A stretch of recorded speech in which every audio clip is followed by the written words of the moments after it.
The gun felt like ice against Nadia's thigh, hidden beneath $10,000 of black Versace silk. Around her, Seoul's criminal elite sipped champagne and laughed, beautiful monsters playing at civilization. None of them knew they were about to witness an execution. Across the opulent ballroom of the Gangnam Eclipse Club, Kang Dae-young held court like the devil himself. Silver-haired, impeccably dressed, untouchable. The man who had murdered her family 15 years ago while she hid in a wine cellar, drowning in her mother's blood. Tonight, that debt came due. Her fingers traced the weapon's outline through the fabric. One shot. Center mass. She had practiced 10,000 times in empty warehouses, abandoned buildings, shooting ranges across 3 continents. She would not miss. Don't. The whisper came from behind her, breath hot against her ear. A hand wrapped around her wrist through the dress, stopping her from reaching the gun. Strong. Possessive. Familiar. Kang Ji-Hoon. The target's son. The man who was supposed to be her weapon, her tool, her unwitting accomplice. The man she had made the catastrophic mistake of falling in love with. Let go, she hissed, not turning around. Not until you listen. His voice was velvet over razors, that British accented English that had first hooked her 3 weeks ago. You shoot him here, you die. 30 guards. Former special forces. Is that what you want? To throw away 15 years for 30 seconds of satisfaction? Maybe satisfaction is enough. His grip tightened. His body pressed against her back, shielding her from view, trapping her. Then you are a coward. Because the Nadia I know does not take the easy way out. She makes them suffer. Across the room, Kang Dae-young laughed at something, that same laugh she had heard through floorboards while her parents bled out above her. Her vision tunneled. Her pulse thundered in her ears like war drums. I can give you something better than a bullet, Ji-Hoon whispered. I can give you everything. His empire. His legacy. His soul. But you have to trust me. Trust. She finally turned, looked up into those dark, intelligent eyes that saw too much. Like I trusted you when you told that man in the warehouse you were going to eliminate me before the auction? Something flickered across his perfect face. Surprise, then understanding, then something that looked dangerously like pain. You heard that. Every word. Then you did not hear enough. His hand moved from her wrist to her face, thumb tracing her cheekbone with devastating gentleness even as guards started moving toward them through the crowd. And now we are out of time. Sir. A guard appeared at Ji-Hoon's elbow. Your father requests both of you immediately. The rest was drowned out by the sound of shattering glass. The lights died. Gunfire erupted from 3 directions at once. Screaming filled the darkness as Seoul's elite discovered that civilization was just a thin veneer over chaos. In the blackness, Ji-Hoon pulled her down behind a marble pillar. This was not me. Convenient. Listen. He grabbed her face, forced her to look at him even in the dim emergency lighting that flickered on, casting everything in hellish red. That man at the warehouse was my father's spy. I have known for months. I fed him exactly what he wanted to hear. That I was using you. That I would betray you. It bought us time. Bullshit. More gunfire. Closer now. Someone screamed. Glass kept shattering. His name is Park Sung-min. He has been reporting to my father for 3 years. I have been feeding him false information to keep you safe. Ji-Hoon pulled out his phone with shaking hands, showed her messages, documents, dates. This was Plan B. If anything went wrong, if you were discovered, I would stage this. Make it look like a rival gang attack. Give us a chance to escape. Why should I believe you? His eyes locked onto hers. Desperate. Honest. Pleading. Because I love you. Because you are the only real thing in my entire artificial life. Because I would burn down this entire empire, including myself, before I would let anyone hurt you. She wanted to believe him. God, how she wanted to believe. But 15 years ago, she had believed her parents were safe. She had believed the world made sense. She had believed in justice and goodness and truth. And all of it had burned. Prove it, she said. How? She pulled out her gun, pressed it into his hand. The weapon felt heavy between them, weighted with all the violence they had done and all the violence yet to come. Kill your father. Right now. In the chaos. No one will know it was you. Ji-Hoon stared at the weapon, then at her. That is your revenge. Not mine. Then we have a problem. No. He pressed the gun back into her hand, wrapped her fingers around it, his touch gentle despite the chaos raging around them. We have a partnership. You want him dead? Then we do it together. Your shot. My cover. Our revenge. The word hung between them like a promise or a curse. Our. Not hers alone anymore. Not his burden to carry. Theirs.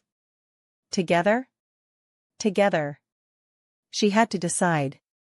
Trust the man who had either betrayed her or saved her. Believe in love or believe in revenge. Maybe, for once, she could have both. Where is he? Ji-Hoon pointed through the smoke and chaos. Through the mass of panicking guests and shouting guards, Kang Dae-young was being escorted toward a private exit by 4 bodyguards, moving with the practiced efficiency of men who had done this before. The stairs lead to a helipad, Ji-Hoon said. He is running. If we do not move now, he disappears. New country. New identity. And you will never find him again. Nadia was already moving. They ran through the chaos, Ji-Hoon clearing a path with his name and his reputation and the authority that came from being the boss's son. Guards parted for him. None of them knew they were running toward their own destruction. The stairwell was concrete and cold, their footsteps echoing as they climbed. Up and up, toward the roof, toward the sky, toward the reckoning that had been 15 years in the making. Nadia's heart pounded not from exertion but from the certainty that everything in her life had been leading to this moment. Every scar. Every lesson. Every nightmare. All of it converging into this single point in time. They burst through the rooftop door into wind and noise. A helicopter sat on the pad, rotors already spinning, creating a downdraft that whipped Nadia's hair around her face. Seoul sprawled beneath them, a city of lights and secrets and 10 million people who had no idea that on this rooftop, an old debt was finally being paid. Kang Dae-young stood at the helicopter door, silhouetted against the city lights. When he saw them, he smiled. Not surprised. Not afraid. Just amused, like a man watching children play at war. Ji-Hoon, he said, voice carrying over the helicopter's roar. And Ms. Laurent. Or should I say, Ms. Diallo? He pulled a gun from inside his jacket, trained it on them both with the casual competence of a man who had killed more times than he could count. I have been expecting you. Father, Ji-Hoon started. Do not. Kang Dae-young's smile vanished. Did you think I did not know? That I had not watched you fall for this girl? That I could not see you betraying me with every look, every touch, every moment you thought you were being clever? Then why let it play out? Ji-Hoon asked. His voice was steady, but Nadia could feel the tension in his body, coiled like a spring ready to snap. Because I wanted to see if you would finally become the son I needed. The one who would choose family over feelings. Power over love. Blood over sentiment. His smile was sad, almost paternal. But you are weak. Just like your mother was weak. Just like everyone who thinks emotions are strength instead of liability. You are wrong, Ji-Hoon said quietly. Emotions are the only strength that matters. Everything else is just survival. Then you will die emotional and weak. Kang Dae-young's finger tightened on the trigger. Nadia was faster. 15 years of training compressed into 3 perfect shots. Center mass. The way Victor had taught her in Moscow. The way she had practiced until the motion was more instinct than thought. Until killing was as natural as breathing. The bullets hit home. Kang Dae-young staggered backward, looked down at the blood blooming across his white shirt with something like surprise. Like he had forgotten, in all his power and cruelty, that he was mortal. That he could bleed. That he could die. "You," he gasped, hand pressed against his chest. Nadia walked forward slowly, deliberately. She wanted him to see her. Really see her. Not the elegant art dealer or the pretty girl on his son's arm. But the 15-year-old who had crawled through blood and smoke and emerged on the other side transformed into something harder than diamonds and colder than winter. "My name," she said, voice steady and clear, "is Nadia Diallo. My father was Moussa Diallo, Senegalese diplomat. My mother was Isabelle Moreau, human rights lawyer. 15 years ago, you murdered them in Paris because they witnessed your corruption. You burned our restaurant. You destroyed my family." She knelt beside him as he collapsed to his knees, made sure he heard every word. "And now you die knowing you lost everything. Your empire. Your son. Your legacy. All of it, gone. Reduced to nothing. Just like you reduced my family to ashes." Kang Dae-young's eyes found Ji-Hoon, standing silent and still against the Seoul skyline. "Traitor," he whispered, blood on his lips. "No," Ji-Hoon said softly. Finally free. They watched the light leave his eyes. Watched the man who had shaped both their lives through violence and fear become just another body. Just another casualty in a war that had started long before either of them was born. Behind them, sirens wailed. The chaos below had drawn authorities. Police. Probably military. They were out of time. "The helicopter," Ji-Hoon said, breaking the silence that had settled over them like snow. "Can you fly it?" "No. But I have someone who can." He pulled out his phone, hands surprisingly steady for a man who had just watched his father die. "Marcus Chen. Your MI6 contact. I have been working with him for 6 months. He has been feeding me information on my father's operations. In exchange, I have been giving him evidence. Enough to dismantle the entire organization." Nadia stared at him. "You were planning this from the beginning." "I was planning to survive. Then you happened." He looked at her, and in his eyes she saw everything they had been through compressed into a single moment of absolute clarity. "Then I was planning to save you. Then I was planning a future." Stupid, right? Incredibly stupid. A figure appeared at the rooftop door. Marcus Chen, silver-haired and unremarkable in the way that made him perfect for intelligence work. The kind of face that disappeared in crowds and was forgotten by witnesses. "Time to go," he said, already moving toward the helicopter with the efficiency of a man who had extracted assets from worse situations. "I have a jet waiting in Busan. New identities. New lives. Clean documents that will pass any inspection.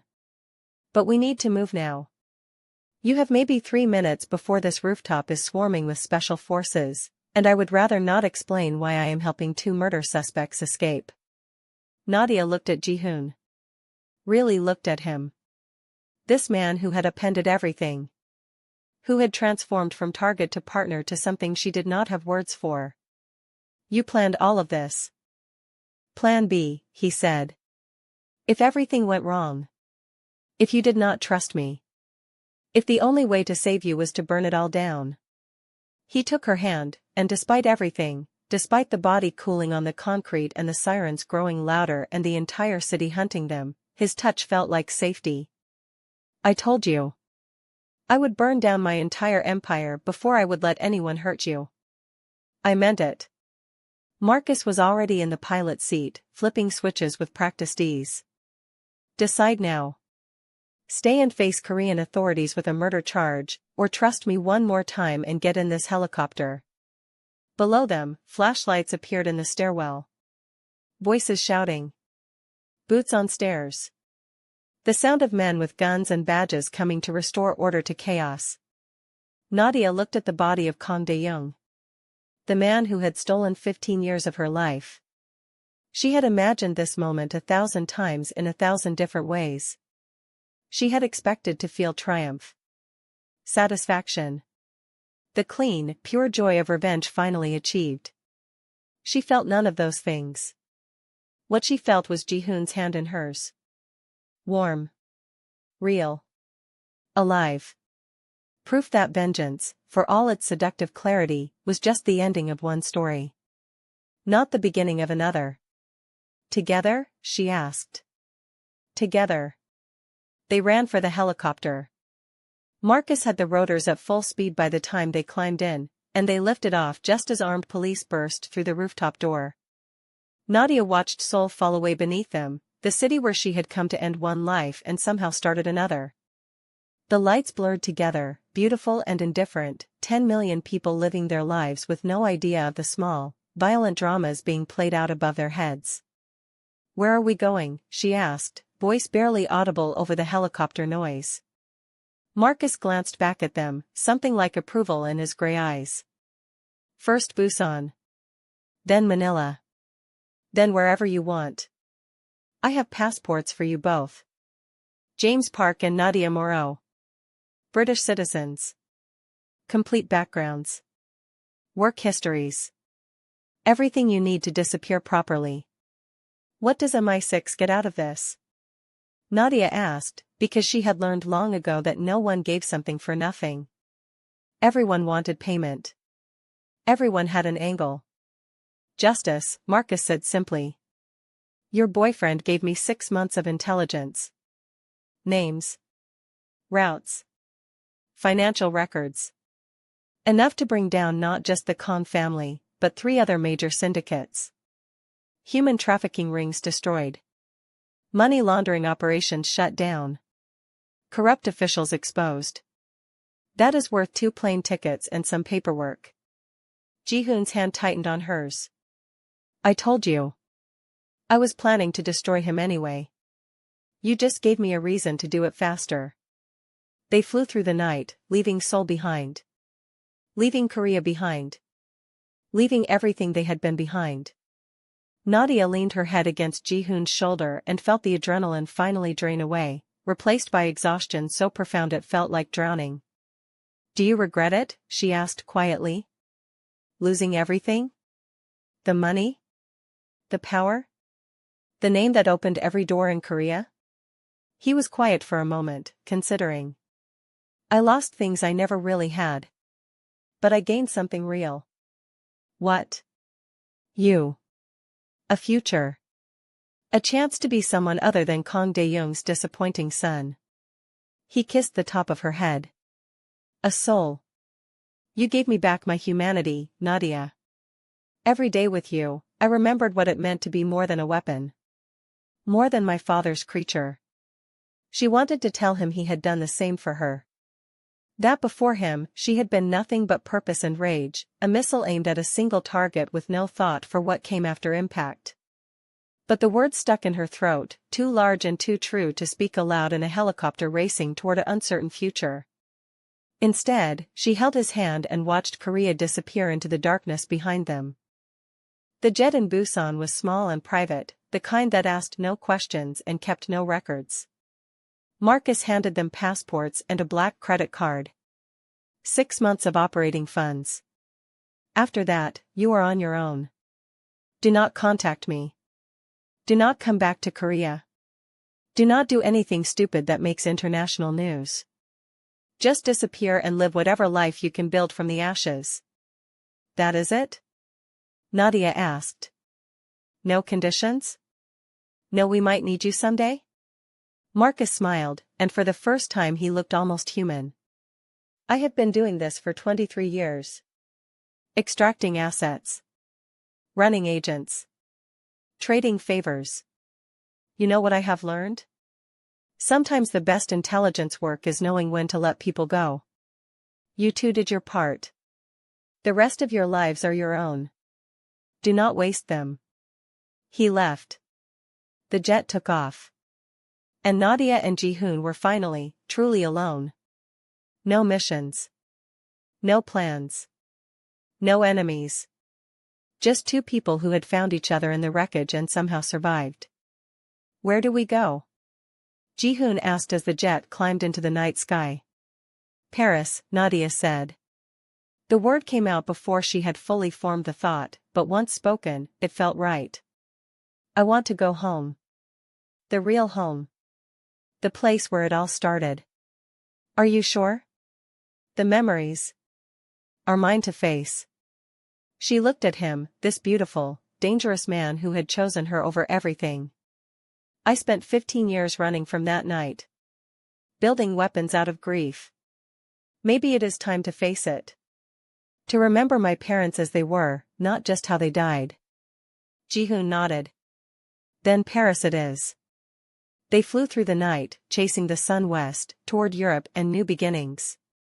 Nadia dozed against Ji-Hoon's shoulder, and for the first time in 15 years, she dreamed of something other than blood and fire.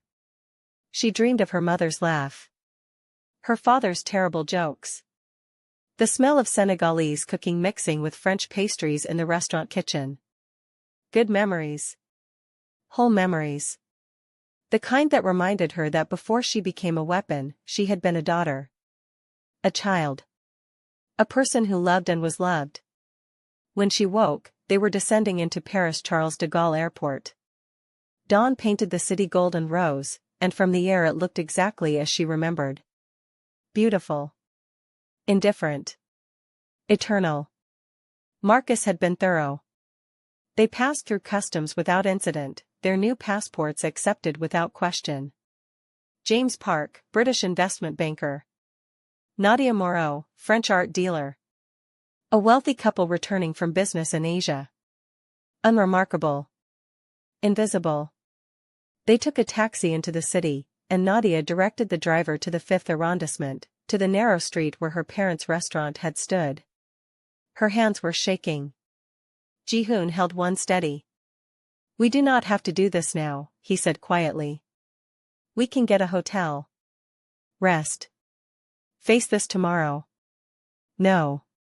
Now. Before I lose my courage. The street looked different. Smaller, somehow, the way childhood places always do when you return as an adult. She paid the driver and stood on the sidewalk, staring at the building that had been her entire world once upon a time. It had been rebuilt. Renovated. The burned shell she had last seen 15 years ago was gone, replaced by something new. The ground floor that had housed the restaurant was now empty, windows dark, a for lease sign in French and English. It is just a building, she whispered.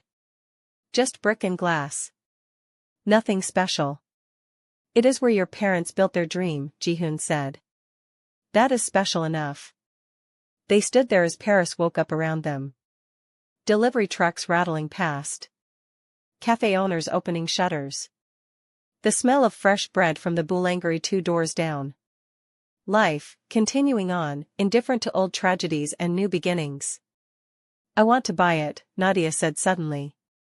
The decision formed as she spoke, crystallizing from impulse into certainty. The building. I want to buy it and turn it into something new. Something beautiful. A gallery, maybe. Featuring African and Korean artists. A bridge between worlds. Ji-Hoon looked at her, surprised. A gallery? My mother loved art. My father loved bringing people together. Maybe this can be both. A place that honors what they built while being something completely new. She turned to face him. What do you think? Is it crazy? Completely crazy. He smiled, and it transformed his face from handsome to luminous. Which is why it is perfect. When do we start? Now. Today. Before I change my mind. They found a cafe and spent the morning on Ji-Hoon's laptop, researching commercial real estate, contacting agents, planning. It felt surreal. 24 hours ago, they had been planning murder. Now they were planning paint colors and exhibition schedules. The whiplash should have been disorienting. Instead, it felt like waking up from a long nightmare into a morning that was bright and strange and full of possibility. The next 6 months passed in a blur of renovations and bureaucracy and the slow, painful work of building something real from the wreckage of their pasts. Nadia threw herself into the gallery project with the same intensity she had once reserved for planning revenge, but this time the obsession felt different. Cleaner. Like building instead of destroying, creating instead of ending. Ji-Hoon surprised her. She had expected him to be useless, a spoiled rich boy who had never worked an honest day in his life. Instead, he proved invaluable. He negotiated with contractors in flawless French. He charmed building inspectors and handled permits with the same strategic mind he had once used to run criminal operations. And late at night, when the workers had gone home, he painted. Actual paintings, not just sketching, but real art that took Nadia's breath away. Dark, beautiful pieces that somehow captured both violence and hope in the same brushstroke. "You are actually talented," she said one night, watching him work on a canvas in what would become the gallery's main exhibition space. "Why did you never pursue this?" "My father." Ji-Hoon did not look up from the painting, a study of Seoul at night rendered in blacks and golds. "He said art was for women and weak men. That the only thing worth creating was power. So I hid it. Painted in secret. Pretended it meant nothing. And now?" Now he did look at her, paintbrush still in hand, a smear of titanium white across his cheek. "Now I do not have to pretend anymore. Now I can be exactly who I am. It is terrifying."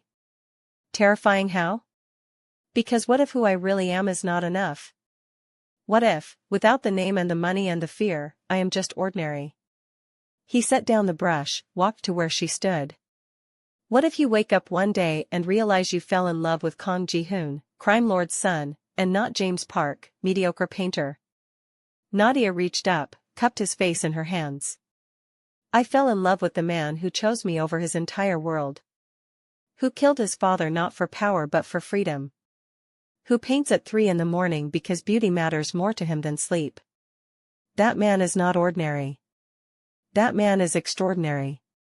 He kissed her then, soft and desperate, tasting of paint thinner and coffee and hope. They made love on the gallery floor surrounded by half-finished canvases and the ghost of her parents' memory, and it felt like blessing and exorcism all at once. The gallery opened on a perfect October evening, 15 years to the day after her parents died. Nadia had not planned it that way, but the coincidence felt right. Poetic, even. The invitation list was carefully curated. Art critics. Collectors. Gallery owners from across Europe. No one who would ask difficult questions about their pasts or notice the way they both still startled at loud noises. The centerpiece of the opening exhibition was a collaborative work. Nadia had written her parents' story in elegant calligraphy on a massive canvas. Their dreams. Their values. Their belief that art and food and conversation could build bridges between cultures. Over her words, Ji-Hoon had painted African textiles woven with Korean patterns. Senegalese masks alongside hanbok silhouettes. The Seine and the Han River flowing into each other. It was called Two Rivers and it sold before the doors even opened, purchased by a Swiss collector for an amount that made Nadia's hands shake. "They would be proud," Ji-Hoon whispered as guests began arriving. "Your parents. Of who you became. Of what you built." "I hope so." Nadia smoothed down her dress, navy silk that her mother would have loved. "I spent so long being angry that I forgot they would have wanted me to be happy. To live. To create instead of destroy." The opening was a success beyond anything she had dared imagine. Critics praised the gallery's unique vision. Collectors asked about future exhibitions. 2 Korean artists she had reached out to agreed to show their work. By midnight, when the last guests finally left, Nadia was exhausted and exhilarated and more at peace than she had been since she was 15 years old. "I need to do something," she told Ji-Hoon as they locked up. "Alone. Will you wait for me?" He understood immediately. "Take as long as you need." The wine cellar key felt heavy in her pocket as she descended the stairs. The space had been meticulously restored, the stone walls cleaned, the wine racks rebuilt exactly as they had been. But the blood was gone. the smoke damage erased. The place where she had hidden while her parents died was now just a room. Empty. Neutral. Waiting to be filled with new memories. She had asked the contractors to leave one corner untouched. The exact spot where she had pressed herself into the shadows, 15 years old and drowning in terror. Someone had placed a candle there. She had not asked for it, but she was grateful. Nadia lit the candle with trembling hands and sat down on the cold stone floor. For a long time, she just breathed. In and out. Present. Alive. Survived. I did it, she whispered to the ghosts. I got revenge. I killed the man who took you from me. I became everything I needed to become to make him pay. Tears streamed down her face, hot and cleansing. But I also found something else. I found love. I found purpose. I found a way to honor your memory that does not involve more death. The candle flame flickered in the still air, and for a moment, Nadia could swear she felt something. Not quite presence, but not quite absence either. A warmth. A blessing. Her parents, wherever they were, letting her know it was okay to stop being a weapon. To start being human again. I am going to live, she told them. Really live. Not just survive. Not just plan and plot and scheme. I am going to wake up next to someone I love. I am going to build something beautiful. I am going to be happy. She wiped her eyes. Is that okay? Can I let go now? The candle burned steady and bright, and Nadia took that as answer enough. When she emerged from the cellar, Ji-Hoon was waiting at the top of the stairs. He did not ask if she was okay or what happened or any of the questions he could have asked. He just opened his arms, and she walked into them and let herself be held. I am ready, she said against his chest. Ready to really start. Ready to stop looking backward. Ready to see what comes next. What does come next? She pulled back, looked up at him. I have absolutely no idea. And that is the most terrifying, wonderful thing I have ever said. They went back to the apartment they had rented near the Luxembourg Gardens. Small by Ji-Hoon's previous standards, but cozy and theirs in a way his Hanamdong penthouse had never been. They opened wine and sat on the balcony watching Paris settle into sleep, and for the first time in longer than she could remember, Nadia felt something she had thought lost forever. Hope. Tell me something true, Ji-Hoon said, fingers laced with hers. Something you have never told anyone. Nadia thought about it. When I was 9, before everything, I wanted to be a dancer. Ballet. My mother took me to see Swan Lake at the Opera Garnier, and I decided that was what I wanted. To be beautiful and graceful and tell stories with my body instead of words. Why did you stop? My parents died. And you cannot be a ballerina when you are learning how to kill people in Moscow. She smiled, but it was edged with old grief. What about you? What did you want to be before your father decided what you would become? A teacher. He laughed at her surprise. I know. Ridiculous. But I loved learning. Loved the idea of helping other people discover things. Philosophy. Literature. Art. I thought maybe I could make a difference that way. Small but real. You still could. Maybe. He kissed her knuckles. Or maybe I can just be happy painting and helping you run a gallery and learning how to be ordinary. Maybe that is enough. It is more than enough. They sat in comfortable silence, watching the stars appear one by one over Paris. Nadia thought about the girl she had been and the woman she had become. About the 15 years spent sharpening herself into a weapon. About Ji-Hoon, who had been sharpened by his father into something equally dangerous.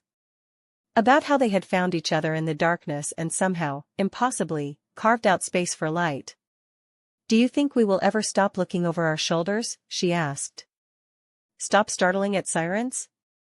Stop planning escape routes everywhere we go? Probably not. Ji-Hoon's voice was matter of fact. We are damaged. Both of us. That does not just go away because we want it to. But maybe, with time, it gets quieter. Maybe the past becomes something we carry instead of something that carries us. That sounds nice. It does it not? A month later, on a gray November morning, a woman came to the gallery. She was Korean, late 50s, elegant in the way that spoke of old money and careful breeding. She studied the paintings in silence for a long time before approaching Nadia at the desk. "You are Nadia Diallo," the woman said. Not a question.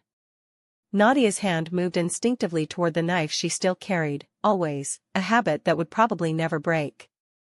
"I am Nadia Moreau." "Of course." The woman's smile was knowing. "My name is Min Hyjin. 15 years ago, my husband was one of the officials at that trade meeting in Seoul. The one your parents witnessed. 3 days after your parents died, my husband had a heart attack. Perfectly healthy man, dead at 45. It was not a heart attack." Nadia's blood ran cold. "I am sorry for your loss." "Are you?" Min Hyjin's eyes were sharp. "I am not sorry for Kang Dae-young's death. I heard what happened. How he died on a rooftop in Seoul. How his empire is crumbling. How his son disappeared. I wanted to thank you." "Thank me?" "For finishing what my husband started. For making them pay. For being brave enough to do what I could not." She reached into her expensive handbag, pulled out an envelope. "There are others. Other officials who were involved. Who are still in power. Still destroying families. Still profiting from misery." She held out the envelope. Inside, Nadia could see papers. Names. Addresses. Information. "Just in case," Min Hyjin said softly, "you ever get bored with the art business." She left before Nadia could respond, disappearing into the Paris morning like a ghost delivering a message from the past. Nadia stood holding the envelope, feeling its weight. Not physical weight, though the papers inside felt substantial enough. But the weight of possibility. Of unfinished business. Of all the other families still waiting for justice that would never come through official channels. Ji-Hoon appeared from the back office, took one look at her face, and knew. What happened? She showed him the envelope. Watched him open it. Watched understanding dawn across his features as he read through the names and crimes documented in meticulous detail. "We are done with that life," he said, but his voice made it a question instead of a statement. Nadia took the envelope back. Walked to the small fireplace they had installed in the gallery sitting area, meant for cold winter days when clients wanted to linger over wine and conversation. She knelt down, placed the envelope on the grate, and pulled out her lighter. The flame caught immediately. Paper burned fast and hot, turning names and addresses and evidence into ash and smoke.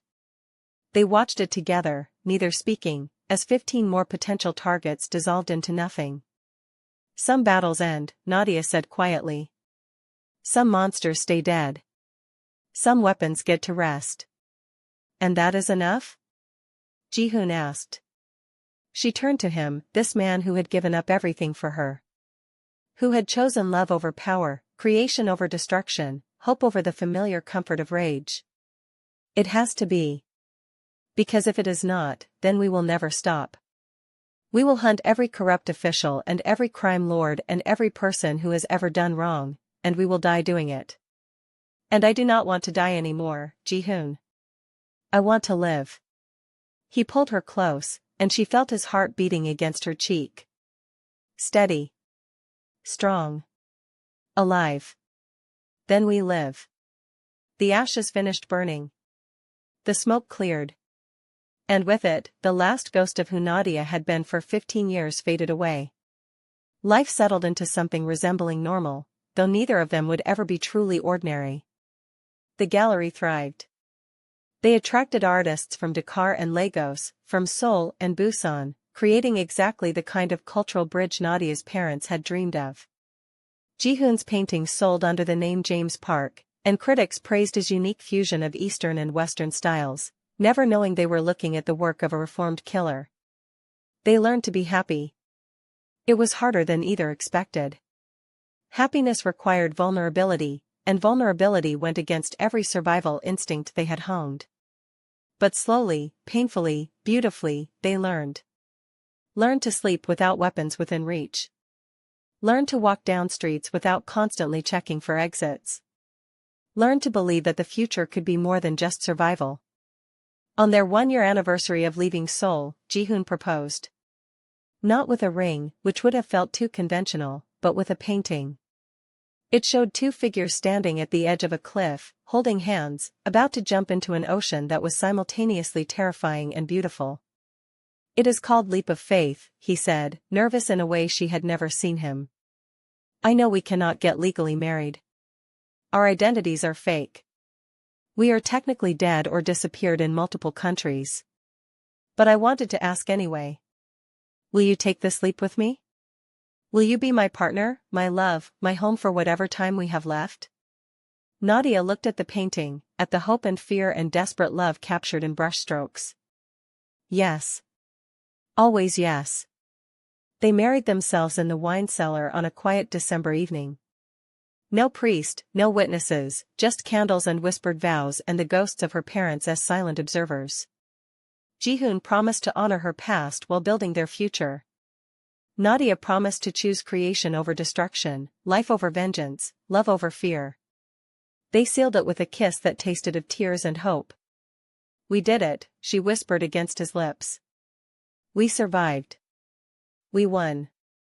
We did more than survive, Ji-Hoon said. We became human again. The gallery's 2nd year brought unexpected success. They expanded, took over the space next door, hired 2 assistants. Nadia found herself mentoring young artists, helping them navigate the complicated world of galleries and collectors. Ji-Hoon taught informal classes on Saturday mornings, sharing techniques with anyone who wanted to learn. They were building something real. Something that would outlast them. One spring morning, Nadia woke before dawn to find Ji-Hoon already up, standing at their apartment window, looking out at Paris waking up. What are you thinking about? She asked, wrapping her arms around him from behind. Min-jae, he said quietly. The boy I killed.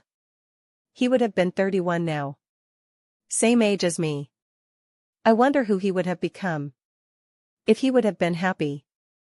If he would have made it out like we did. You cannot carry that forever. I know. But I cannot forget it either. He deserves to be remembered. They all do. Every person we killed, every life we destroyed. We get to be happy now, but the cost was paid in blood. Other people's blood. Nadia understood. She had her own ghosts. 17 confirmed kills, Marcus had said, though the real number was higher.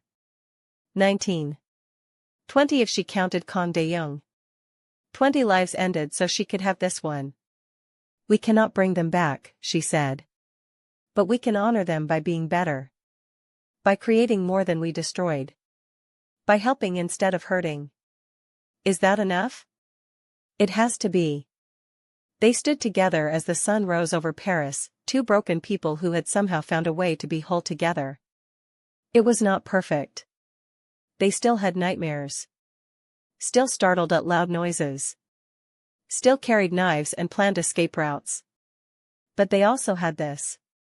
Quiet mornings and shared coffee. Art and beauty.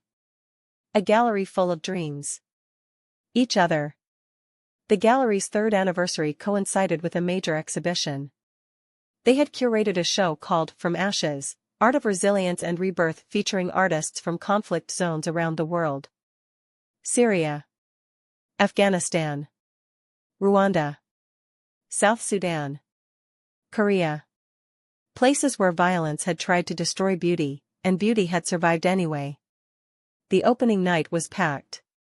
Diplomats and collectors, critics and students, all drawn by the power of the work.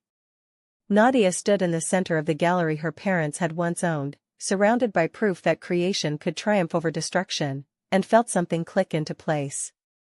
A sense of completion. Of circle closed. Look at what we built, Ji-Hoon said, finding her in the crowd. Look at what you built. She corrected. What we built. I could not have done this without you. Partners, he agreed. Always. As the evening wound down and guests began to leave, Nadia found herself back in front of Two Rivers, the collaborative piece they had created for the first exhibition. It still hung in the gallery's main space, their personal touchstone. Looking at it now, she saw not just her parents' story, but their own. Two people from different worlds, forged by violence, who had somehow found a way to flow together into something new. The last guest left. The assistants cleaned up and said goodnight. Finally, it was just Nadia and Ji-Hoon alone in the gallery, surrounded by art and memory and possibility. Do you ever regret it? Nadia asked. Giving up your old life? The power? The money? Being someone important? Ji-Hoon considered the question seriously. I was never important. I was feared. That is not the same thing. Here, now, helping young artists find their voice, creating something beautiful, waking up next to you every morning? This is the first time in my life I have felt like I mattered. Not because of my name or my father or what I could destroy, but because of what I could build. I love you, she said. Simple words, but weighted with everything they had survived to reach this moment. I love you too. He pulled her close. Thank you for saving me. Thank you for saving me back. They locked up the gallery and walked home through Paris streets, hand in hand, just another couple in a city full of couples. No one looked at them twice.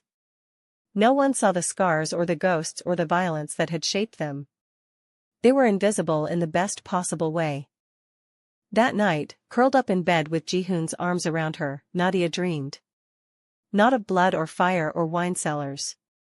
Not of her parents dying or the men she had killed or revenge finally achieved. She dreamed of the future. Of exhibitions yet to be planned. Of artists yet to be discovered. Of quiet mornings and shared laughter and growing old with someone who understood every broken piece of her soul. She woke up smiling. Good dream? Ji-Hoon asked, voice rough with sleep. The best, she said. I dreamed about tomorrow. And what did tomorrow look like? Like this. Exactly like this. They had started as weapons. Sharp and deadly, forged in fire, designed for a single purpose. But weapons could be beaten into plowshares. Swords could become art. Destruction could transform into creation. It was not easy. It was not clean. It was not without cost. But it was possible. They were living proof. Nadia Diallo had come to Seoul for vengeance and found redemption instead. She had planned to destroy and learned to build. She had been a weapon and became a woman.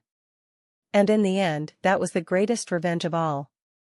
Not killing her enemy, though she had done that too. But surviving him. Outliving him. Creating beauty from the ashes he had tried to scatter. Some stories end in blood. Some end in fire. Some end in justice served and debts paid. This story ended in a gallery in Paris, with two people who had every reason to be broken learning how to be whole. It ended with art on the walls and love in their hearts and tomorrow stretching out before them like an open road. It ended, as all the best stories do, with hope. If you have stayed with us through this journey of vengeance, love, and redemption, we would love to hear from you. Leave a comment below telling us what you thought. Would Nadia and Ji-Hoon's story continue, or is this where it should end? Do not forget to like this video and subscribe for more stories that explore the complicated spaces between darkness and light, between revenge and forgiveness, between who we are forced to become and who we choose to be. Because sometimes, the most powerful transformation is not from victim to victor, but from weapon to human. Thank you for watching.